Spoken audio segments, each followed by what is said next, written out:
नहार को उकसाएगी रूही, जिससे नहार आएगा अपने होश में और फिर बाबा दिलवाएंगे पवित्र त्रिशूल से सुकून की आत्मा को मुक्ति। क्योंकि जहां अब रूही के सामने सुकून का सच आ चुका है कि सुकून एक आत्मा है, इसलिए रूही समझ जाती है कि सुकून हर हाल में नहार को हासिल करने के लिए ही उनके घर में आई है और वह गाड़ी में नहार के साथ ही शादी करने की बात कर रही थी। इसलिए रूही देरी ना करते हुए जल्दी से घर जाने लगती है, जहां घरवाले पहले ही नहार के फैसले से हैरान होते हैं। इसीलिए रतन नहार से साफ साफ कह देता है कि वो यह अनर्थ किसी भी हाल में नहीं होने देगा। तो वहीं यह सब देखकर जब सुकून को समझ आ जाता है कि रूही के आने से पहले उसे नहार के साथ शादी करनी होगी, तो सुकून के दिमाग में एक आइडिया आता है और वह नहार को घर वालों को एक कमरे में ले जाने को कहती है। इसलिए जब रतन नहार से जानने की कोशिश करता है कि आखिर ऐसी कौन सी बात हो गई जो नहार रूही के साथ इतनी बड़ी नाइंसाफी करने के लिए तैयार हो गया,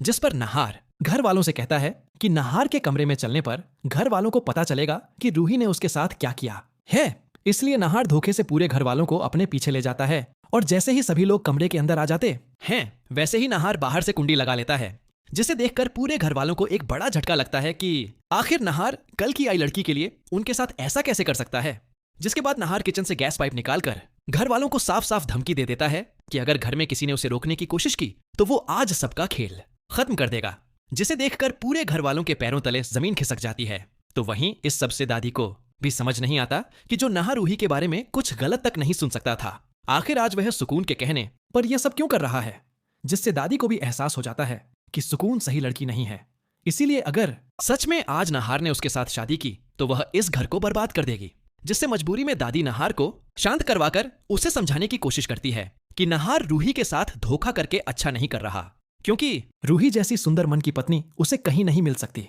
जिसे सुनकर नहर दादी पर गुस्सा होकर कहता है कि दादी तो रूही को हमेशा घर से निकालने की कोशिश करती थी और आज जब नहर दूसरी शादी करके दादी की इच्छा पूरी कर रहा है तो दादी को इतनी तकलीफ क्यों हो रही है। जिसे सुनकर दादी समझ जाती है कि नहार के सिर के ऊपर सुकून के नाम का भूत सवार हो गया है, इसलिए वो किसी भी हाल में घर वालों की नहीं सुनेगा। तभी इतने में रूही भी घर पहुंच जाती है और नहार को इस रूप में देखकर रूही को यह बात समझ आ जाती है कि सुकून ही उससे यह सब करवा रही है। इसलिए जब रूही नहार को समझाने के लिए आगे आती है तो सुकून रूही को रोक कर उससे कहती है कि नहार सुकून से सच्चा प्यार करता है,